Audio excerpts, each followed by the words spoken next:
আসন্ন ত্রয়োদশ জাতীয় সংসদ নির্বাচনে ধানের শীষ মার্কাকে বিজয়ী করার লক্ষ্যে মুন্সিগঞ্জের শ্রীনগর উপজেলার আটপাড়া ও তন্তর ইউনিয়নে দিনব্যাপী ব্যাপক গণসংযোগ ও পথসভা অনুষ্ঠিত হয়েছে।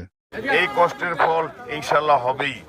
আর সব শনিবার 7 জানুয়ারি সকাল 10টা থেকে উপজেলার বিএনপি অঙ্গ সংগঠনের আয়োজনে বারৈগাঁও, পাড়াগা স্কুল, রুশদি বাজার, সিংপাড়া বাজার, 4 নং ওয়ার্ড ব্রাহ্মণখোলা এলাকায় নির্বাচনী গণসংযোগ ও পথসভা অনুষ্ঠিত হয়।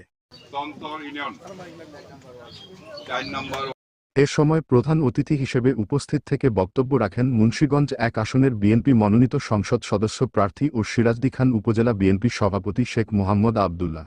বিএনপির মার্কা মাশাআল্লাহ, তারেক জিয়ার মার্কা।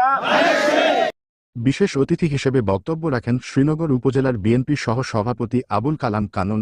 আরও উপস্থিত ছিলেন তন্তর ইউনিয়ন বিএনপি সভাপতি আনোয়ার হোসেন হৃদয় মিয়া, সাধারণ সম্পাদক আরিফুল হক মনু, যুবদলের সভাপতি জিয়াউল হক প্যারিস, যুগ্ম সম্পাদক লিটন মৃধা, উপজেলা যুবদলের আহ্বায়ক সদস্য অনিক ইসলাম অভিসহ বিএনপি ও অঙ্গসংগঠনের বিভিন্ন পর্যায়ের নেতাকর্মীরা।